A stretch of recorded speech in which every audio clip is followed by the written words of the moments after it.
Welcome dear. आज हम start करते हैं टॉपिक से common potential. Common potential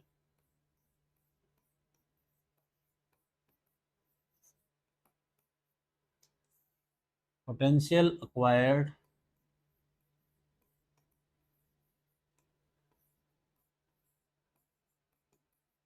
by conductors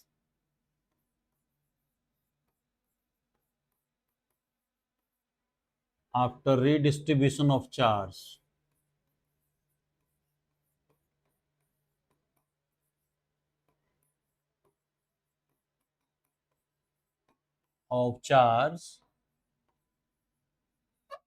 known as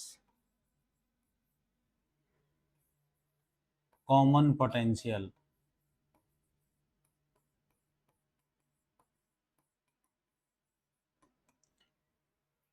We consider two conductors of capacity C1 C2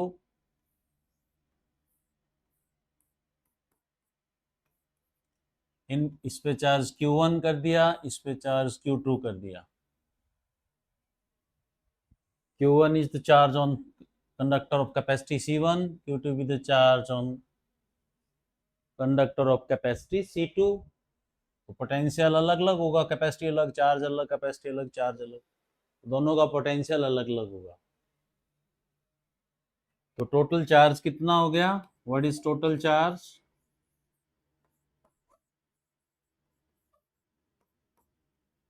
इसकी potential मान लिया V1 है, इसका पोटेंशियल V2 है।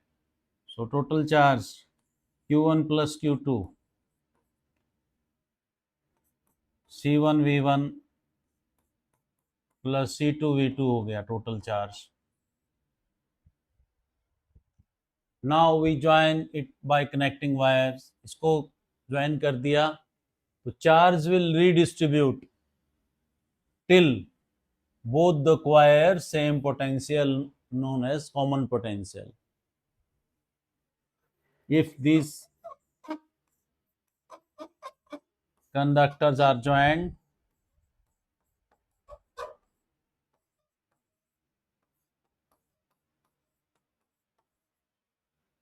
through conducting wire,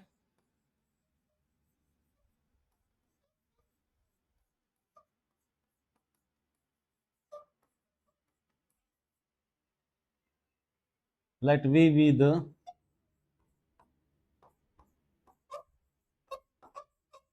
common potential acquired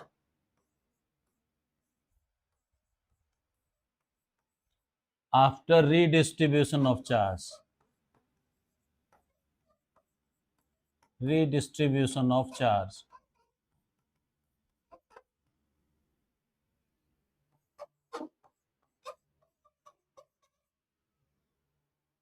Therefore total charge अब क्या हो गया?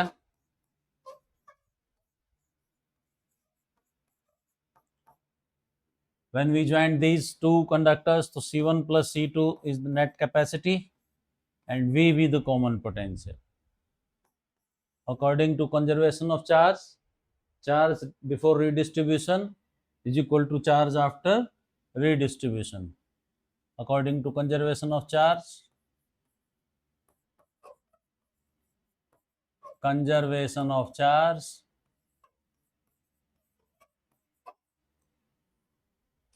charge after redistribution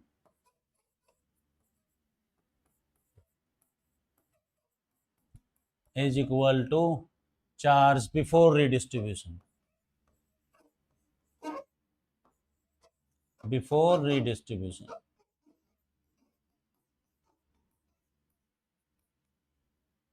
Therefore, C1 plus C2 V is equal to C1 V1 plus C2 V2. On solving common potential आपके पास आ जाता है C1 V1 plus C2 V2 over C1 plus C2. Common potential is net charge net charge upon net capacity, ये common potential का के पास formula drive हो गया, net charge upon net capacity. Common potential पे आपके पास किस टाइप के question आते हैं? A capacitor of capacity 2 microfarad, a capacitor of capacity 2 microfarad is charged to 100 volt. Then it is disconnected from the source of EMF, disconnected from the source of EMF and connected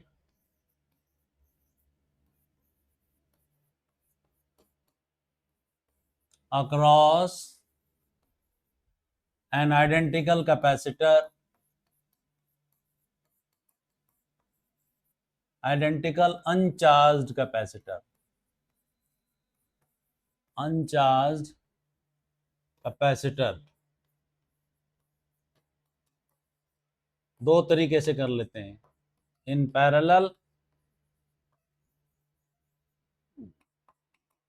in series. Find common potential acquired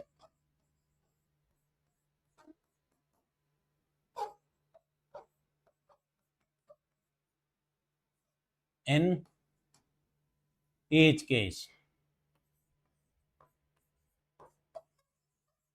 इस type का आपके पास numerical आएगा। एक capacitor को आपने charge कर दिया 100 volt तक,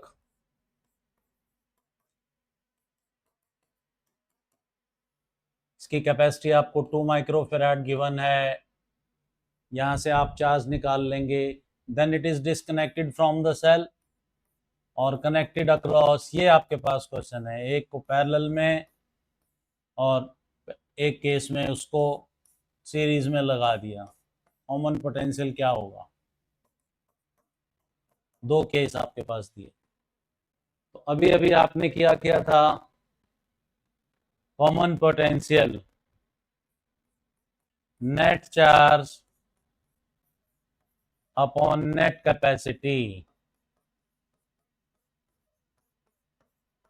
तो चार्ज तो चाहिए केस हो, फर्स्ट केस हो या सेकंड केस हो, चार्ज तो सेम ही है, Q is equal to CV, जो पहले वाले का था। जब आपने आइडेंटिकल कैपेसिटर के अनचार्ज कैपेसिटर का लगाया पैरेलल में, तो अब नेट कैपेसिटी क्या होगी? पैरेलल कल आप कर चुके हो, सीरीज आप ऑलरेडी कर चुके हो, 2 माइक्रोफैराड 2 माइक्रोफैराड। तो इस केस में common potential 2 × 10⁻⁶ total charge upon net capacity 2 microfarad plus 2 microfarad add हो जाएगा। पैरेलल वाला फार्मूला आपको आता ही है, सॉल्व अपने आप करेंगे। और सेकंड केस में टोटल चार्ज तो वही है, 2 × 10⁻⁶ × 100, टोटल चार्ज तो यही था। और इसमें जो कैपेसिटी आपको मालूम ही है क्या हो जाएगी,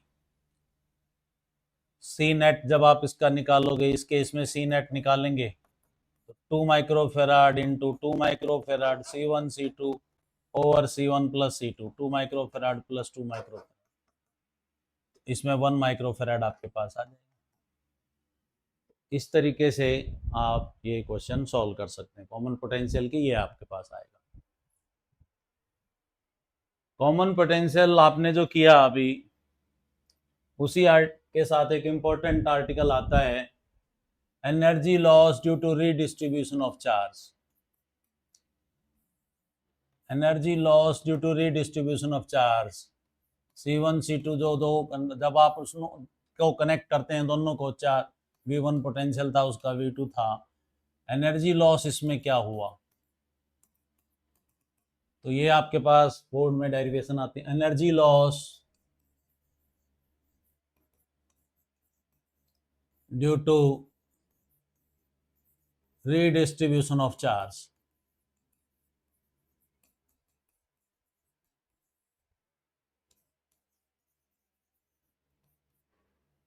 energy E1, energy before redistribution, उसको नाम मैं E1 दे देता हूं। Energy before redistribution half C1 V1 square plus half C2 V2 square. उनका V1 V2 इनका पोटेंशियल था, ये आप कर लेंगे। एनर्जी आफ्टर रीडिस्ट्रीब्यूशन यहाँ पे लिख सकते हैं, energy before redistribution, before redistribution और energy after redistribution.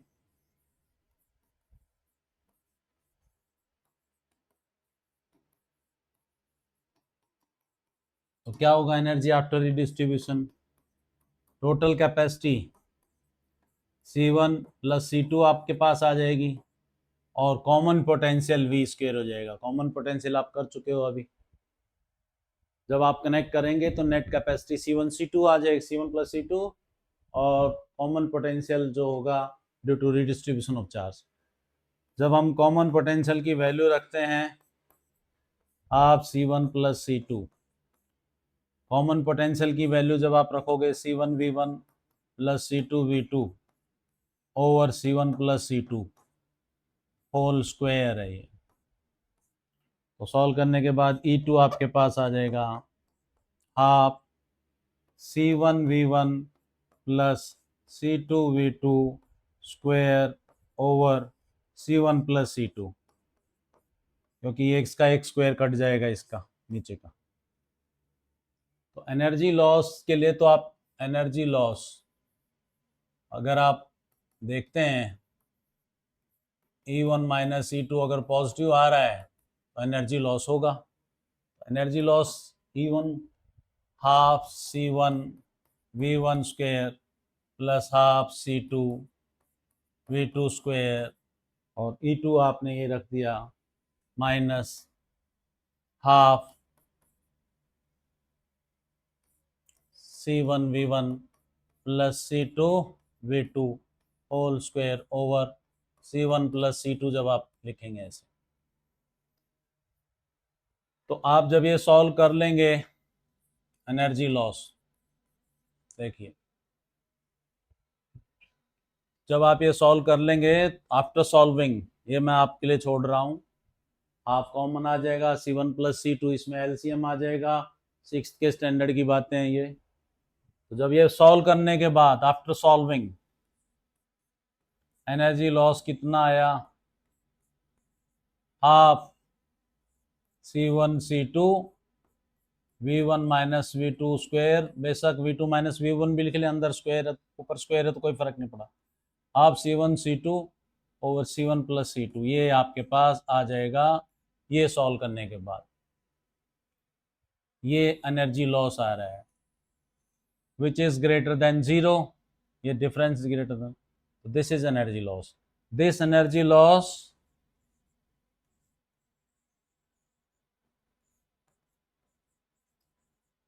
is due to dissipation of heat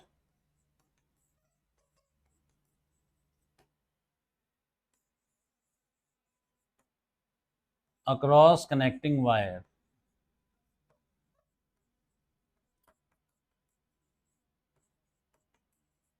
आपसे कोई पूछे कि ये एनर्जी लॉस किसके कारण हुआ, तो जब रीडिस्ट्रीब्यूशन हो रहा था चार्ज का, करंट फ्लो किया तो हीट के फॉर्म में एनर्जी लॉस होती है। तो ये भी आपका इम्पोर्टेंट एक फार्मूला है, इस पे बहुत सारे आपके पास न्यूमेरिकल आएंगे। तो बोर्ड में इस पे भी कैसे न्यूमेरिकल आपके पास आएंगे, ये आए हुए हैं ऑलरेडी। एनर्जी लॉस की पूरी डेरिवेशन 3 नंबर में आती है बोर्ड में, और ये मैंने आपके लिए छोड़ा C1 plus C2 half common लेके C1 प्लस C2 जब एलसीएम लेंगे तो फाइनल रिजल्ट ये आ जाएगा, आप C1 C2 V1 minus V2 whole square over C1 plus C2। तो ये पूरी डेरिवेशन 3 नंबर में बोर्ड में आती है। और इस एनर्जी लॉस पे आपके पास न्यूमेरिकल कैसे आएंगे, a capacitor of capacity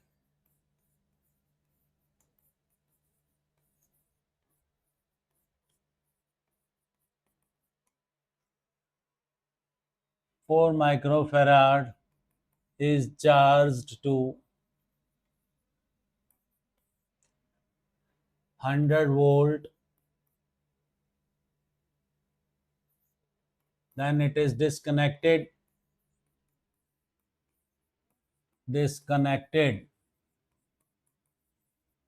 from the source of EMF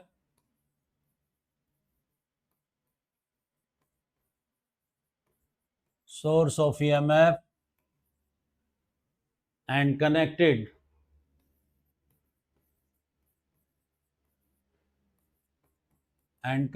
across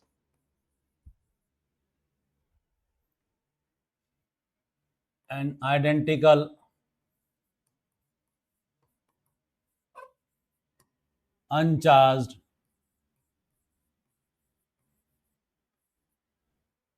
capacitor.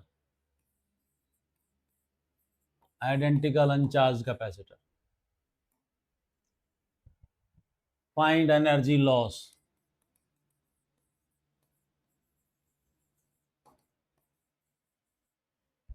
तो गिवन है आपके पास C1 4 माइक्रोफेराड, C2 भी 4 माइक्रोफेराड, V1 जो आपको दिया था कितने तक 100 वोल्ट तक इसको चार्ज किया, V2 0 है, दूसरा अनचार्ज है, ये आपके पास गिवन वैल्यू आ गई C1 C2। एनर्जी लॉस का फार्मूला आप डायरेक्ट लिख सकते हैं, half C1 C2 V1 minus V2 whole square over C1 plus C2। इसमें आप वैल्यू रख दें और निकालें। इंडिविजुअल करने की वो half C1 V1 square plus half C2 V2 square करके भी कर सकते हैं, कॉमन पोटेंशियल का फार्मूला लगा के भी कर सकते हैं, और ये भी आप निकाल के कर सकते हैं। ये फार्मूला जो गिवन है एनर्जी लॉस है। Energy loss takes place in the form of dissipation of heat across the connecting wire during redistribution of charge, जब चार्ज रीडिस्ट्रीब्यूट होता है। तो ये आपके पास आते हैं, न्यूमेरिकल आए हुए हैं बोर्ड में ये ऑलरेडी आपके पास। अब हम एक आर्टिकल पढ़ते हैं, डाइलेक्ट्रिक और insulator. These are the substances which do not conduct electricity. These are the substances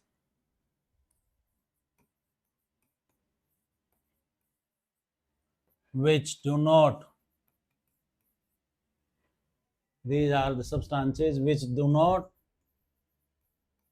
conduct electricity but transfer charge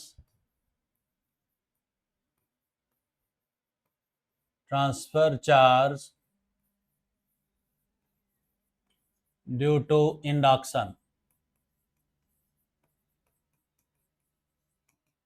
ये आप डाइलेक्ट्रिक के बारे में पढ़ते हैं। डाइलेक्ट्रिक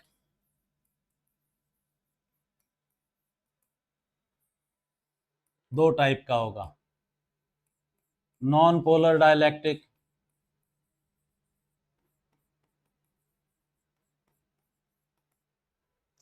और एक होगा polar dielectric.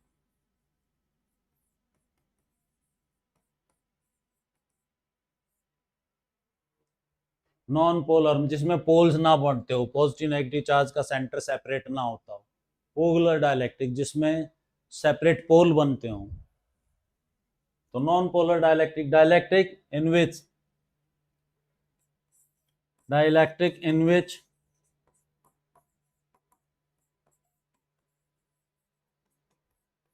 center of positive and negative charges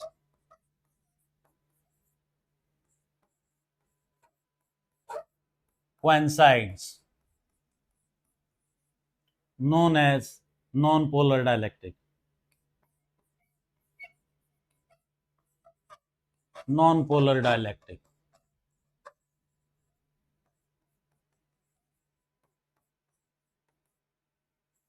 वो एक ही point, I am taking example of one molecule, कोई मैंने नॉन पोलर डायलैक्ट्रिक का एक मॉलिक्यूल लिया, तो इसमें पॉजिटिव और नेगेटिव चार्ज का सेंटर एक ही पॉइंट पे है, पॉजिटिव और नेगेटिव चार्ज का सेंटर एक ही पॉइंट पे, तो डाइपोल नहीं बन रहा है इसका, तो they do not possess dipole moment. This क्या प्रॉपर्टी, हम क्या क्या पढ़ते हैं, they do not possess dipole moment नहीं है in the absence of electric field. जब इलेक्ट्रिक फील्ड नहीं है, कोई एक्सटर्नल फील्ड नहीं है, तो they do not possess these do not possess dipole moment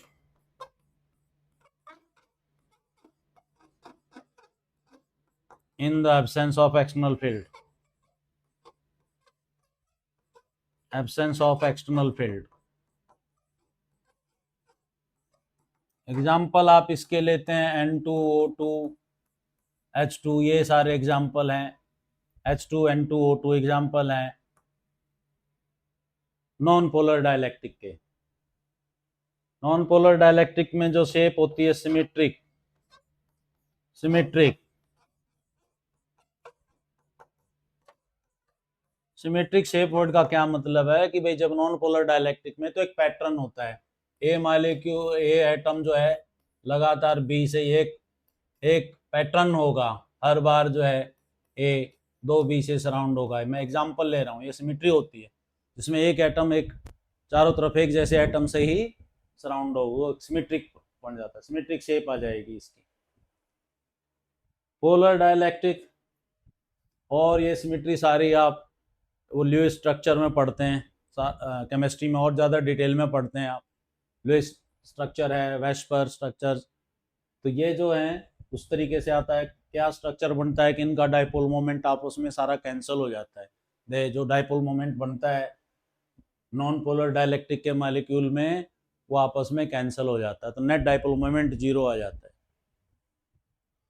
ये सिमेट्रिक शेप का मतलब ये होता है कि किस एटम जो है एक जैसे एटम से सराउंड हो चारों तरफ, या बॉन्डिंग जो है, बॉन्डिंग के ऊपर, स्ट्रक्चर के ऊपर, ये सारी बातें डिपेंड करती है इसको कहते हैं symmetric shape. Polar dielectric in which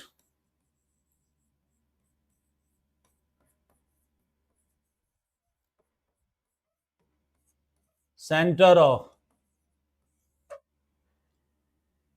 positive and negative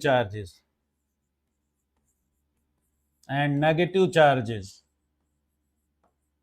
do not coincide, known as polar dialectic.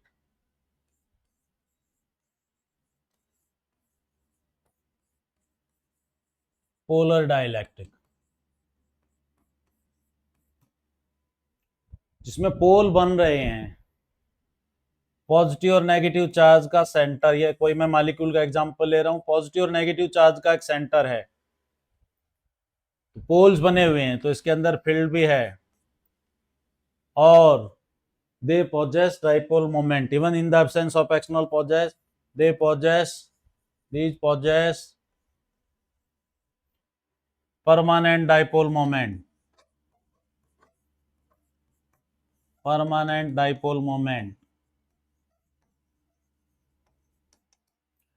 Example जैसे इसका पोलर डायलैक्ट्रिक का H2 हो गया, NH3, ये एग्जाम्पल है सारा। परमानेंट डाइपोल मोमेंट इनका होता है क्योंकि जो भी शेप है, स्ट्रक्चर है इनका, तो वो डाइपोल मोमेंट कैंसिल नहीं हो रहा उसमें, तो इसलिए इनका परमानेंट डाइपोल मोमेंट है। और ये एसिमेट्रिक शेप, इसमें एसिमेट्रिक स्ट्रक्चर आ जाता है, एसिमेट्रिक स्ट्रक्चर।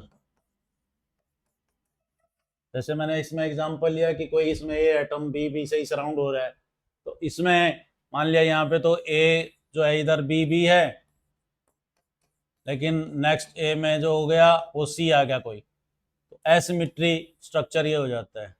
सारा आप डिटेल में पढ़ते हैं केमिस्ट्री में, हमारा फिजिक्स में हमारे को खाली डेफिनेशन से प्रॉपर्टी से वास्ता है, इसलिए हम इतनी बातें करते हैं। स्ट्रक्चर में डिटेल आप केमिस्ट्री में पढ़ते हैं सारी चीज़ें।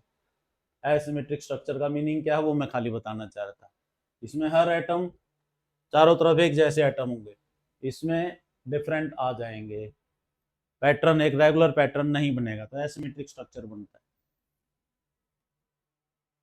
तो ये प्रॉपर्टीज थी नॉन पोलर डाइलेक्ट्रिक की और पोलर डाइलेक्ट्रिक। ये मैंने ऐसे ही एक एग्जांपल लिया एटम और मॉलिक्यूल का, ऐसे ही आप पूरी सीट में पोलर डाइलेक्ट्रिक और नॉन पोलर डाइलेक्ट्रिक का सीट भी ले सकते हैं। What happen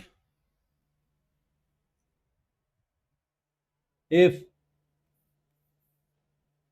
an atom or molecule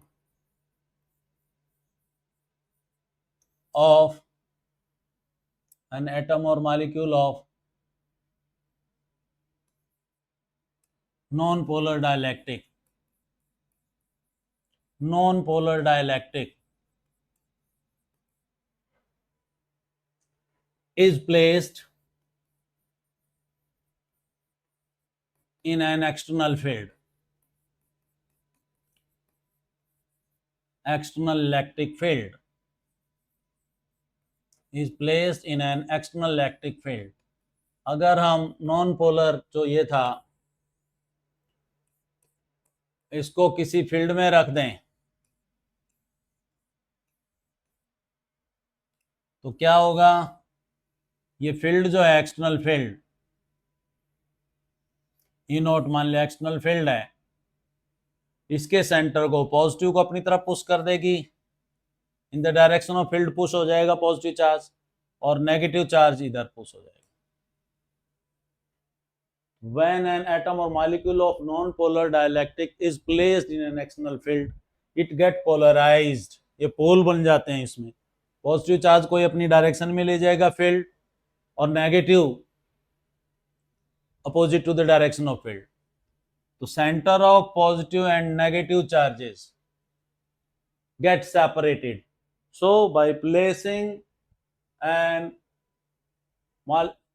atom or molecule of non-polar dielectric in an external field, their center get polarized। Shifting हो जाती है, पोल्स बन जाते हैं, एक तरफ पॉजिटिव एक तरफ नेगेटिव।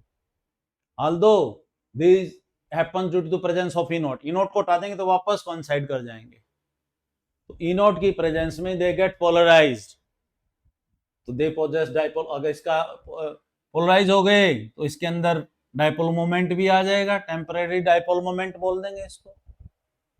टेम्परेरी वर्ड क्यों बोलेंगे, क्योंकि एक्सटर्नल फील्ड हटाती फिर वो दोबारा जीरो हो जाएगा, सेंटर कोइंसाइड कर जाएंगे। तो एक तो ये एक्सटर्नल फील्ड हो गया, एक फील्ड ड्यू टू पोलराइजेशन बोलते हैं, पॉजिटिव नेगेटिव चार्ज के बीच में भी फील्ड बनेगी, ई नोट एक्सटर्नल फील्ड,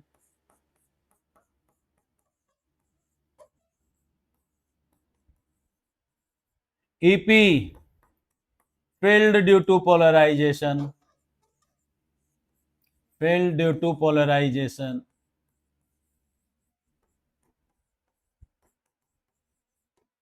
तो ई नोट और ईपी एक दूसरे के अपोजिट आ रहे हैं, तो इसको बोलते हैं reduced net field threading through the dielectric, net field threading through the dielectric, net field threading through the dielectric कितना हो जाएगा, ई नोट माइनस ईपी। देखिए ई नोट एक्सटर्नल फील्ड था, ईपी जो पॉजिटिव नेगेटिव चार्ज सेपरेट हुए उनके बीच में भी तो फील्ड बनेगा, फील्ड ड्यू टू पोलराइजेशन उसको बोल देते हैं। तो जो नेट फील्ड इसमें से पास हो रहा है that is E naught minus EP, उसको हम ई रिड्यूस्ड लिख देते हैं। तो यहां से आप डाइलेक्ट्रिक कांस्टेंट की चौथी डेफिनेशन आप यहां से दे देते हैं। डाइलेक्ट्रिक कांस्टेंट कैसे निकालेंगे? It is the ratio of applied field to the net field passing through the dielectric. Dielectric constant is defined as the ratio of applied field to the net field passing through the dielectric. मैंने इसको चौथी definition क्यों बोला भाई? अभी तक हम 3 पढ़ चुके हैं। कौन कौन सी पढ़ चुके हैं? पहले हमने पढ़ी थी एप्सिलॉन नॉट के is epsilon upon epsilon not, वहां पे एप्सिलॉन आर भी के भी लिख सकते हैं, और करके इसको आप एप्सिलॉन आर और के एप्सिलॉन और करके एप्सिलॉन आर भी लिख सकते हैं। तो रिलेटिव परमिटिविटी और डाइलेक्ट्रिक कांस्टेंट, पहली definition defined as the ratio of permittivity of medium to the permittivity of free space. तब हमने इसको दूसरी definition F V upon F M, force between the charges placed in vacuum to the force between the similar charges placed in medium. फिर तीसरी definition आपने epsilon R की C upon C naught, capacity of parallel plate capacitor when no medium is present between its place, when medium is present between its place to the capacity of parallel plate capacitor when no medium is present. और चौथी आपने ये दिखा दिया के और epsilon r is defined as E naught over E naught minus EP. तो हमने इससे क्या सीखा कि नॉन पोलर डाइलेक्ट्रिक का एटम या मॉलिक्यूल जब हम किसी एक्सटर्नल फील्ड में रखेंगे इट विल गेट पोलराइज्ड, और इसके अंदर डाइपोल मोमेंट भी आ जाएगा। इसको हम टेम्परेरी डाइपोल मोमेंट इसलिए बोलते हैं, it will exist only if in presence of field, field remove करते ही फिर दोबारा जीरो हो जाएगा इसका। तो यहां से आपने 3 फील्ड, एक तो अप्लाइड फील्ड ई नॉट, एक फील्ड ड्यू टू पोलराइजेशन जो सेंटर सेपरेट हुए पॉजिटिव नेगेटिव के बीच में फील्ड बनेगा, और नेट फील्ड जो जा रहा है उसका नाम ई रिड्यूस रख दिया, तो ई नॉट माइनस ई पी हम लिख देंगे। इसका मैं अगले डेरिवेशन में इसको यूज करूंगा। यहाँ से एक डाइलेक्ट्रिक कांस्टेंट की डेफिनेशन आ जाती है। एप्सिलॉन आर 3 हम पहले पढ़ चुके हैं, चौथी आ गई इस यूनिट में। तो ये आपने किया। अब एक क्वेश्चन ये आ सकता है कि what happen if an atom और molecule of polar dielectric is placed in an external field. If an atom और मॉलिक्यूल ऑफ polar dialectic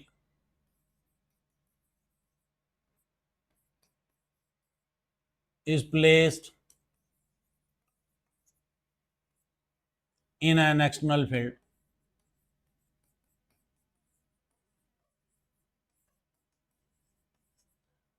देखो जब नॉन पोलर का था तो ये तो पोलराइज हो गया था, इसके अंदर डाइपोल मोमेंट कुछ था ही नहीं। तो पोलर वाले के पास तो ऑलरेडी डाइपोल मोमेंट है, negative positive charges already separate है, उसके पास तो परमानेंट डाइपोल मोमेंट ऑलरेडी है। तो इसमें 2 पॉसिबिलिटी हैं, इट्स डाइपोल मोमेंट में इंक्रीज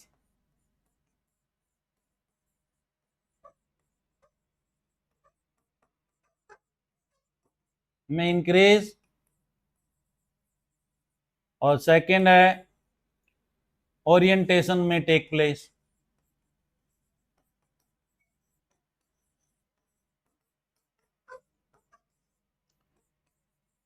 अरे भाई जब हम इसको किसी एक्सटर्नल फील्ड में रखेंगे तो ये उसका सेपरेशन बढ़ा सकता है चार्जेस का, तो सेपरेशन बढ़ेगा तो डाइपोल मोमेंट पता ही है, Q into 2A separation, charge into separation. तो ये फील्ड एक्सटर्नल फील्ड उसको और बढ़ा सकता है।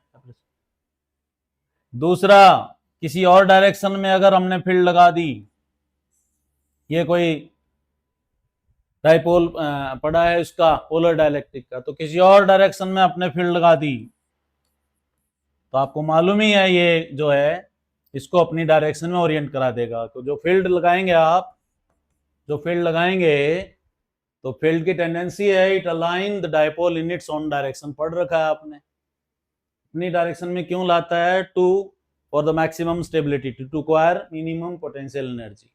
तो ओरिएंटेशन का ये मीनिंग है कि ये और डायरेक्शन में आ सकता है। किसी फील्ड अगर किसी और डायरेक्शन में लगी है तो डाइपोल को ये अपनी डायरेक्शन में ले आएगी, डाइपोल मोमेंट को। तो ये आपने डाइलेक्ट्रिक के बारे में पढ़ा, पोलर और नॉन पोलर डाइलेक्ट्रिक की क्या प्रॉपर्टीज कुछ पढ़ी हमने, क्या शेप कैसी शेप होगी, क्या डायपोल मोमेंट होगा, एग्जाम्पल पढ़े, और इफेक्ट क्या होगा एक्सटर्नल फील्ड में रखने का, और हमने यहाँ पे डायलेक्ट्रिक कांस्टेंट की डेफिनेशन भी पढ़ी। तो नेक्स्ट आर्टिकल में हम कोई सीट लेते हैं, डाइलेक्ट्रिक की सीट कैपेसिटर के प्लेट के बीच में डालते हैं, तो उसकी कैपेसिटी पे क्या इफेक्ट पड़ेगा हम नेक्स्ट आर्टिकल में पढ़ेंगे इसमें। Thank you.